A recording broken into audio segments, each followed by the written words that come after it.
You're listening to the Hello DTC show presented by Beacon Stack, a show where champions from consumer brands reveal their secret sauce for growth. This is where the best DTC stories are narrated, from one successful brand to another.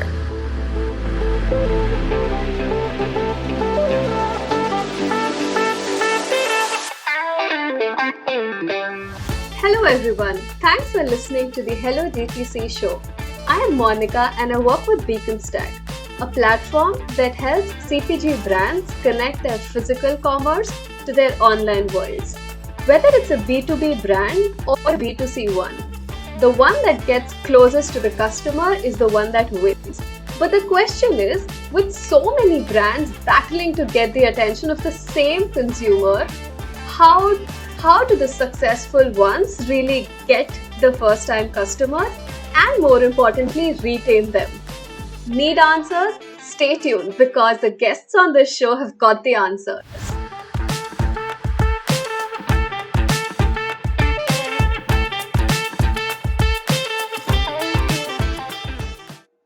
For years, bigger CPG brands like Unilever and Kraft Heinz have been making incremental investments in building a DTC model. But with the current crisis, what was on the back burner is now put to boil. It's definitely not easy because the bigger the brand, the higher the number of shelves they own on supermarkets. My guest today has worked with two such brands, Kraft Heinz and Newell brands. I'm going to chat with her today on how these retail-first companies can go on to build a sustainable DTC model. Welcome, Amy. Glad to have you on our brand new podcast. Thank you. I'm so happy to be here. I'm very honored to be your first guest. How are you doing, Amy? And what's up in Chicago? I'm doing good. It's a gloomy day in Chicago today, but the weather's been pretty good, so I've been enjoying it overall. Oh, I love the gloomy weather. But I understand it's not the most ideal for a work from home situation. By the way, are you still working from home? Yeah, we are working from home, and I think most companies here are working from home as well.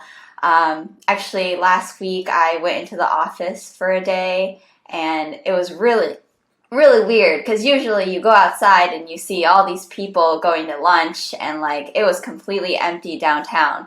So it's a weird adjustment, and I think we're going to start to see a lot of companies slowly move to a hybrid half home, half work model. So that's going to be interesting to see. That's never really happened before. It's kind of like a third way of working. So we'll see what happens. But yeah, we're all pretty much working from home still. Oh, I'm so excited to see what happens when the office resumes. Hybrid model does sound like the best foot forward right now. The last couple of years have been very harsh on people for sure, but I also think that businesses have suffered a lot, and especially the ones that had a physical touch point. By the way, what sort of an impact did you see on CPG as an industry? Well, it has been harsh on a lot of businesses, and I don't necessarily think CPG is one of those businesses. So we've seen a lot, it's been very unfortunate for a lot of restaurant and service industry companies. But because of that, people tend to be cooking more at home, staying more at home. Grocery has risen a lot because people just tend to want to either stockpile or eat healthier. And so honestly, I think CPG has grown a lot, and that gives them a lot of opportunity to innovate on all of these lifestyle changes that people are making. You know, when people are working from home, their purchase patterns and their decisions are ultimately completely different. When I was working in CPG 4 years ago, we were always aiming for the on the go consumer. People were always wanting quick snacks or quick breakfast or things that they can eat on the way to work. But because now people are spending more time at home, more time shopping, it's a different completely consumer that people have to aim for. And pre-pandemic, even things like online shopping for groceries was kind of trendy, but now it's widely adapted. Like everyone, like even the most skeptical, like anti-technology, like older adult who normally these companies wouldn't aim for trying to get them to use technology, they're more open to using technology. So it's just really important for these CPG companies to keep up to date with these changing consumer behaviors because it's not going to go back to the things like the way things were. Yes, totally. So for the first time in 29 years, I have seen my mom pick up her phone to order groceries. And I have to tell you, this was not a very smooth experience for her 2 years back because she really struggled to place that order. Even after she was able to do that, she basically called the store to confirm if they had received the order, when they're going to deliver. Clearly, it wasn't the most seamless experience. But today, she's a power user of a lot of these grocery apps. So, yeah, clearly that was the need of the hour. And I guess that's why brands like Nike, PepsiCo, Heinz, all of them launched their DTC initiatives in under 14 days when the pandemic hit us, which is quite remarkable. Do you think this is a temporary adjustment to sail through the situation, or is it aimed at, a long time commitment to open up a new acquisition channel for them? Yeah, that's a good question. And I think what makes Nike successful is actually very different from PepsiCo and Heinz.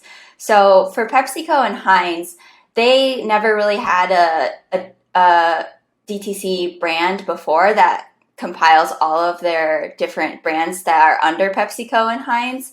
And I think they were really capitalizing on the fact that people were ordering groceries at home, stockpiling groceries, and a lot of their products are shelf stable and, things that you can have for a long time, like Heinz ketchup, for example, Pepsi products, for example. So I think they made the switch. It was really easy. I don't know if it's going to be a long-term strategy for them. It doesn't seem like they're investing that much into DTC for long term. So I think their biggest challenge was probably just having dedicated resources for fulfillment of those orders. They're used to sending pallets and pallets of products to retailers, but now they need a dedicated resource to send to individual consumers. So it's just a different warehouse model. I'm curious to see how they're going to scale it long term, though, if it's going to be their overall strategy long term, because I don't know. Like I noticed that they opened their shop, but I didn't see much in terms of like differentiating their consumer experience on those websites or anything like that.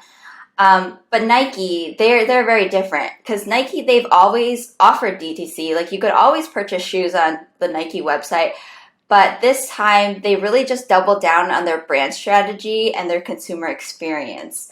They really made sure to make that online buying experience on Nike different than and more convenient for consumers than if you were to buy it on like Foot Locker or something like that, like a wholesaler.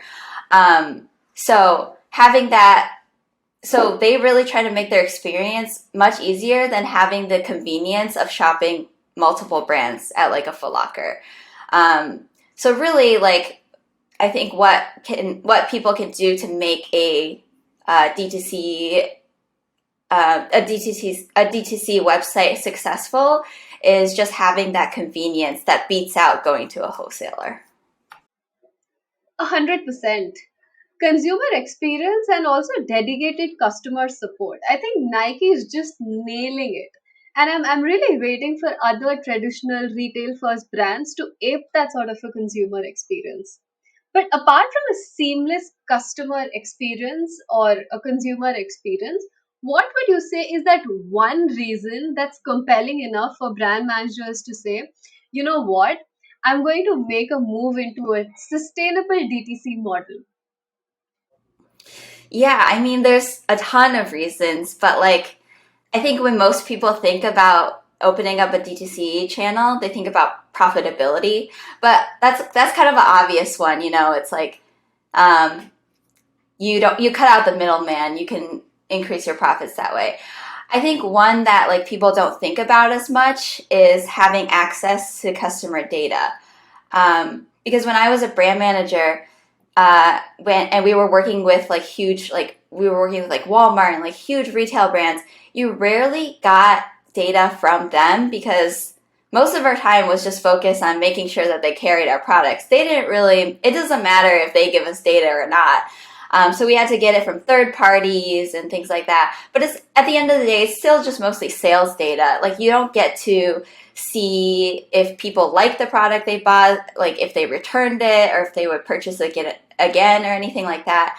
But with D2C, you get direct access to the customer data. So you can even see like how long people spend on each page. You can see like which images of your product people spend more time on, which ones they don't really like.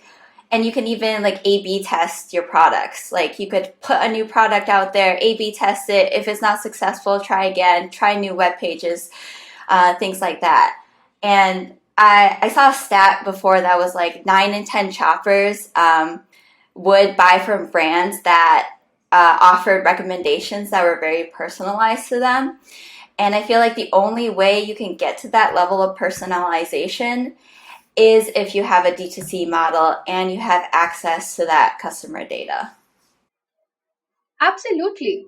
And with Google limiting the use of third party cookies, and I think ultimately Amazon, Apple, everyone jumping onto the same bandwagon, I think it's time for brand managers to take control of their data, consumer insights to be more precise. And I think some brands are already doing it. For example, Unilever acquired Dollar Shave Club, Target bought stakes in Casper, and acquiring these smaller DTC brands looked like a quick win for the retail first brands.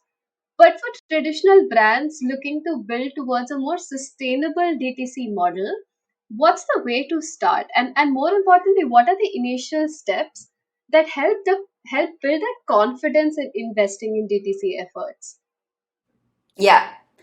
Yeah, I mean, you really need to have confidence. So you really need to test the market and make sure it's the right time um, to launch your DTC brand. Because I've seen a lot of these like innovative small brands like Warby Parker, like Casper, they start on DTC and then move to retail. But if you are moving from retail to DTC, chances are there's probably a lot of competitors in your market, or you have like a really niche product. Um, like the example I can think of is like, say you're like a like a paint company. Like, would someone go to your website to buy paint, or do you think it's more convenient for them to go to like Home Depot and choose from all of these different colors and all of these different finishes? So you really have to make sure that your product is something that people are willing to make a different trip for. So first off, I would just get consumer feedback about having a DTC brand and seeing if people would actually even like make the separate trip.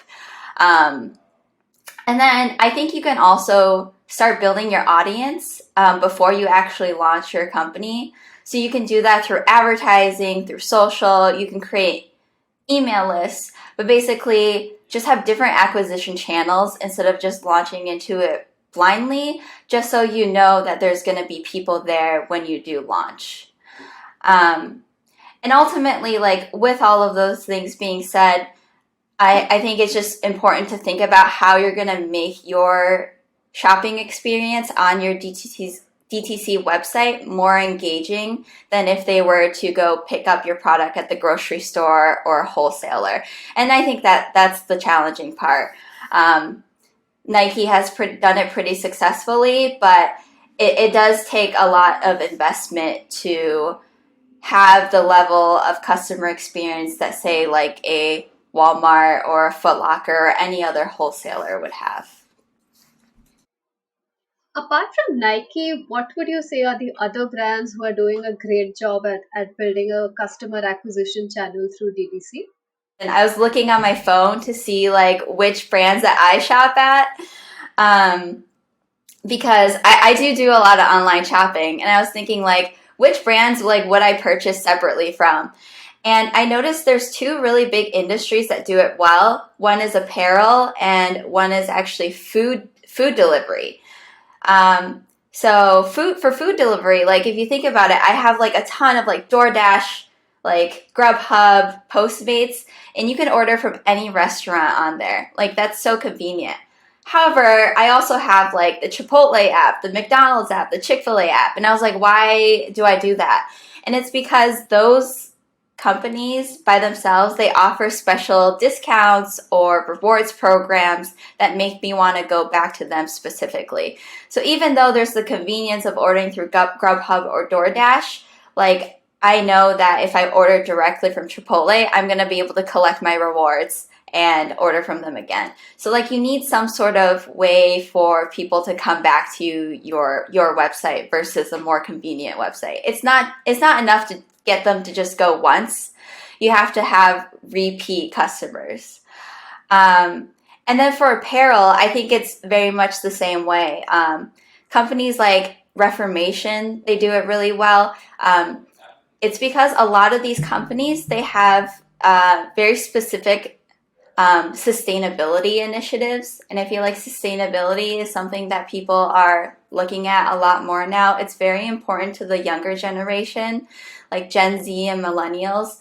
And so when you're your own brand, you can have more control of your sustainability initiatives. And if you make that very apparent on your website, people will choose you versus a large wholesaler just because of that. Very well said. So there are two takeaways for me from your experiences. One, communicate your sustainability initiatives because the millennials love it. It's really not enough to have your sustainability video and your story on your website. Put it up on the billboards, use a QR code on your packaging, or just have it as a part of your social media messaging wherever possible. Put it all out there because people want to know your sustainability story and they're not waiting to come to your website to read about it. So let them know wherever they are. And second, which is a very interesting topic for me, and I'm glad you brought it up, which is bringing them back to your product or bringing them back to your website. I think that's really crucial. Yeah, for sure, for sure. And like you have to think about it in the sense that like why do people keep going back to the grocery store to buy their groceries? They're not necessarily using gamification, but it's because they've made it into this experience. They made it into a routine. So you kind of have to make your shopping experience into some sort of routine, some sort of like something that they can incorporate into their everyday lives so that they can go back to your website. Absolutely. It's interesting that we are ending this podcast on this note because my next podcast is all about this. So I'm talking to a growth leader from Wrong, which is a brand that's co-owned by Virat Kohli. Virat Kohli, who is the Indian cricket captain, has an Instagram following of 123 million. So clearly, getting new users was not the biggest concern for them. But what they've really nailed is how to get those users back and how to keep them engaged. So I'm really looking forward to that talk. For all my listeners, head to beaconstack.com/podcast and subscribe to the mailing list so that I can deliver alerts for the new episodes and learning directly to your inbox. Thanks for taking the time to chat with me, Amy. Yeah, you're welcome. Thank you for having me.